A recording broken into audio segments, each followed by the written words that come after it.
Secunderabad corporation ఏర్పాటు చేయాలని కోరుతూ తలపెట్టిన ర్యాలీని పోలీసులు అడ్డుకున్నారు. ర్యాలీకి అనుమతి లేదంటూ పోలీసులు నిరసనకారులను ఎక్కడికక్కడ అరెస్ట్ చేశారు.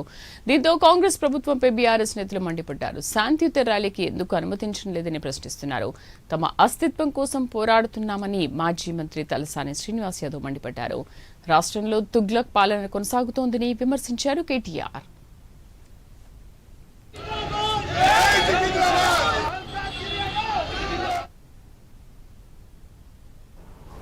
ఈరోజు ముఖ్యమంత్రి గారు ఎక్కడన్నా పోతేనేమో అందరిని అరెస్ట్ చేస్తారు ప్రతిపక్ష పార్టీలని. వాళ్ళేమో ఇష్టానుసారం ర్యాలీలు చేసుకోవచ్చు.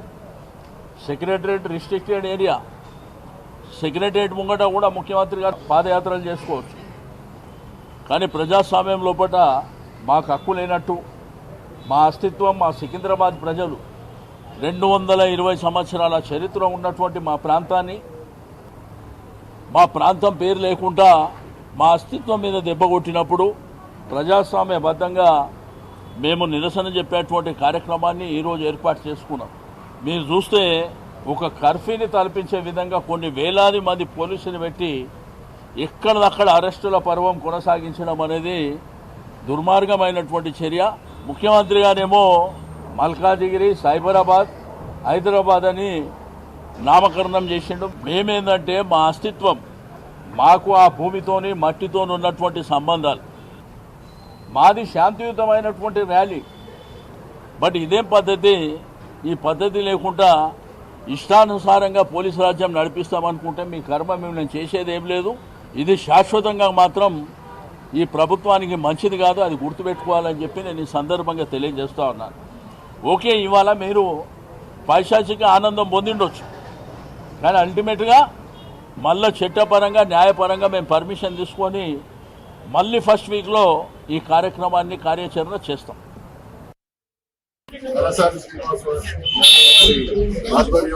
సికింద్రాబాద్ పరిరక్షణ కోసం శాంతి యాత్ర నిర్వహించాలనేటువంటి నిర్ణయంతో ముందుకు సాగుతూ ఉంటే రేవంత్ రెడ్డి ప్రభుత్వం మానుషంగా అక్రమంగా ఎక్కడి వాళ్ళు అక్కడిని అరెస్ట్ చేస్తూ కూడా బయటకు వెళ్ళకుండా నిర్బంధం అణచివేత అనేది అసమర్థుడి యొక్క లక్షణం. ఆత్మవిశ్వాసం ఉంటే, ప్రజలకు మంచి చేసేటువంటి ఆలోచన ఉంటే, చేసిన నిర్ణయాల్లో ఉంటే ప్రజల్ని స్పందించేటువంటి అవకాశం కలిగించాలి.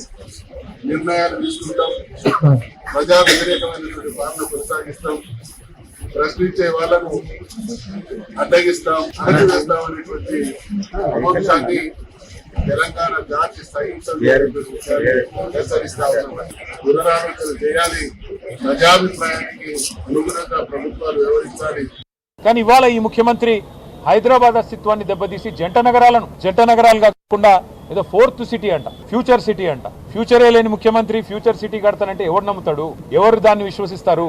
అందుకే మేము చెప్పేది ఒకటే, మళ్ళీ మా ప్రభుత్వం అధికారంలో ఖచ్చితంగా వస్తుంది. గతంలో 33 జిల్లాలు ఏర్పాటు చేసింది కేసీఆర్ గారి ప్రభుత్వం. 10 జిల్లాలు ఉన్న తెలంగాణని 33 జిల్లాలు చేసింది కేసీఆర్ ప్రభుత్వం. ఒకవేళ సికింద్రాబాద్ ప్రజల మనోభిష్టమే అయితే, సికింద్రాబాద్ జిల్లా కావాలన్నదే ఉంటే తప్పకుండా మరొక జిల్లాగా సికింద్రాబాద్ ను కూడా ఏర్పాటు చేసే దిశగా మా ప్రభుత్వం వచ్చిన తర్వాత ఆలోచన చేస్తాం. ఈ ముఖ్యమంత్రి గారు ఉన్న జిల్లాలు తీసేస్తా అంటున్నాడు. ఆయన కోపం ఏందో, ఆయన బాధ ఏందో మాకైతే అర్థం కావట్లేదు. ఎవడైనా తెలివైన ముఖ్యమంత్రి 2016లో జిల్లాలు ఏర్పడితే 10 ఏళ్ల తర్వాత జిల్లాలు సెటిల్ అయ్యి కలెక్టర్లు కూర్చొని ప్రజలు అలవాటు పడి, ప్రజలు కరీంనగర్ పోయే వాళ్ళు సిరిసిల్ల పని చేసుకుంటుంటే, మహబూబ్ నగర్ పోయే వాళ్ళు గద్వాలలోనే కలెక్టర్ గారిని కలుస్తుంటే నీకొచ్చిన నొప్పి ఏంది నేను అడుగుతా ఉన్నా. ఒక్కో కలెక్టరేట్ మీ మంత్రి కోమటిరెడ్డి వెంకటరెడ్డి చెప్పిండు, మేము చెప్పడం కాదు. ఇలాంటి కలెక్టరేట్ ఏదైతే ఇక్కడ ఉన్నదో, కలెక్టరేట్ చూసినాక కోమటిరెడ్డి వెంకటరెడ్డి ఆనాడు ఎంపీగా చెప్పి కొన్ని రాష్ట్రాల్లో సెక్రటేరియట్లు కూడా ఉండే ఇట్లా అని చెప్పినాడు. గంత అద్భుతంగా సెక్రటేరియట్ కంటే కూడా తలదన్నే విధంగా కలెక్టరేట్లు కట్టి ప్రజల దగ్గరికి పాలన తెచ్చి ప్రజల మనోభావాలను గౌరవిస్తే ఈ ముఖ్యమంత్రికి వచ్చిన ఇబ్బంది ఏంది, ఈ ప్రభుత్వానికి వచ్చిన ఇబ్బంది